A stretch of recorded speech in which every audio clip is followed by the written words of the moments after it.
we're gonna start a new segment so I can cut this up later. If you want my critique for left wingers, right, and to be fair, right, and the reason I don't do a lot of it here is because they already know I do this in person with my left wing friends. Okay, so here's my critique for first off for the far left wing, right? Two things that drive me absolutely nuts about the far left wing. Number one, top of the fucking list.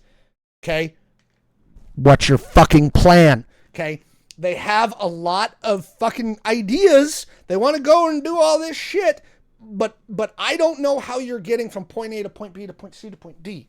Okay, you're like, let's go firebomb a Walmart, and then you don't firebomb the Walmart. Like, I don't understand what you're trying to accomplish. Tell me how you're getting from point A to point B to point C. Okay, you want to start the revolution? Fine. Where's your leadership? That's the other thing that I critique about the left. They have no fucking leadership. Okay, the problem that they've got, the other thing besides the information war that the left has lost on, is we don't have leaders, right? And when the right finds a leader, they're fucking, they are locked in and they do not critique. Do not critique that leader. He is the leader and he is in charge, and we're going to do what he says. And that's really what it boils down to. It just is what it is. Lefties have no leadership. They have none. And part of this, and there's a lot of reasons why that happens. It drives me absolutely crazy. Okay, because they have not had a real leadership in a long freaking time. The other thing that drives me nuts about lefties is something I see on the right a lot as well, like the far right. And it drives me nuts over here, but we're talking about lefties and these ones. And I saw one today, and she was like, I'm a Democrat, but I voted for Donald Trump because I want them to start the revolution. I'm like, you don't want the revolution.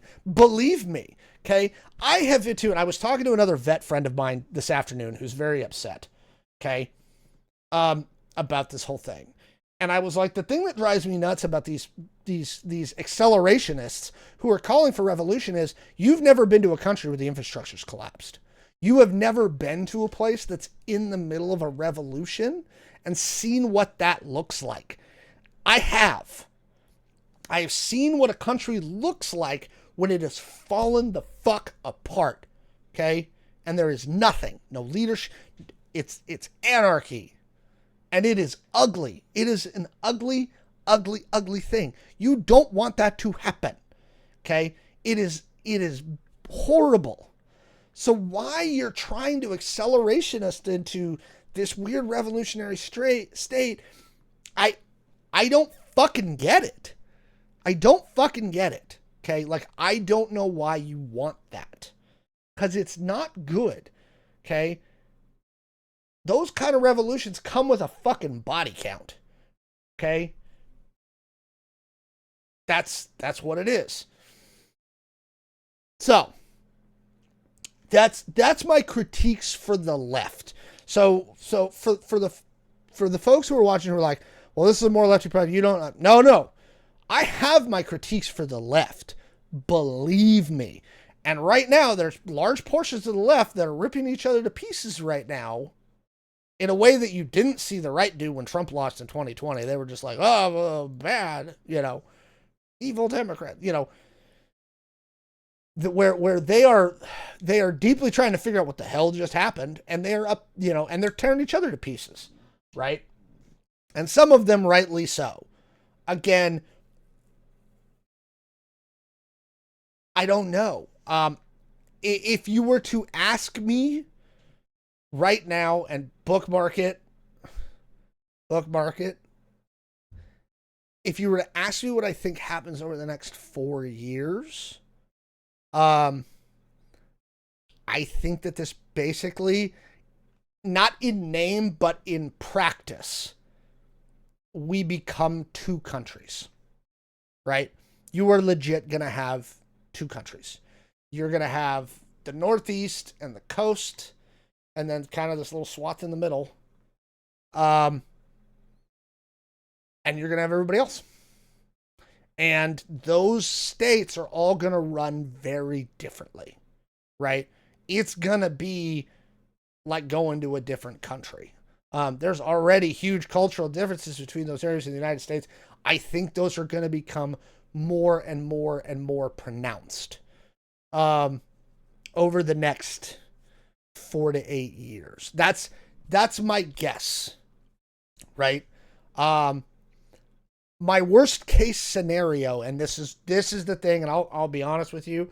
Like, people are like, I'm leaving the country. The way that I'm going to leave there's essentially one way that I will tell you I'm going to leave the country, and that is this.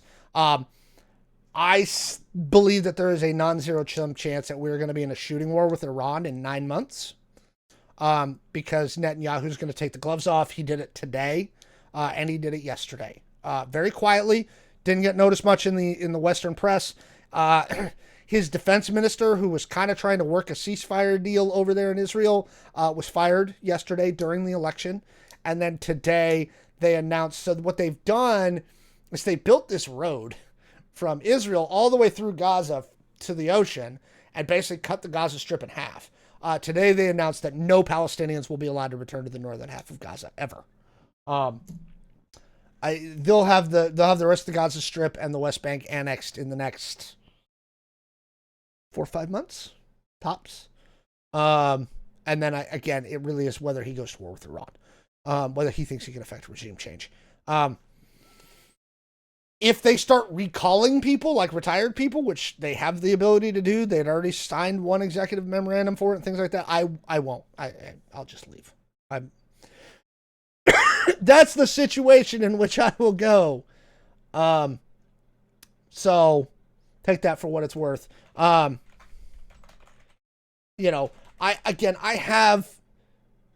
have my critiques for the left. Okay. I really do. I think that it's going to get goofy. But as far as, and again, I'm going to acknowledge that I have a bunch of privilege here. Because again, I live in very lefty Washington state. Okay. Where, our new governor, our new AG are going to fight tooth and nail against the administration's, stuff. So is a bunch of other states. We will see what happened. We're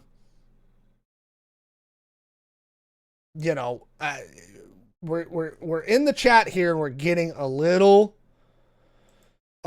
uppity in the Twitch chat. So I'm gonna warn Twitch chat to calm a little bit down, because that sounded like deportation and denaturalization, which is not the route that we want to go. I understand there's a lot of very angry, very frustrated people right now, and they have every right to be angry and frustrated. I am angry and frustrated. One of the people who I think is still in the chat right now, it was texted me earlier, was like, so it's a dumpster fire. Like, that's the thing. So yeah.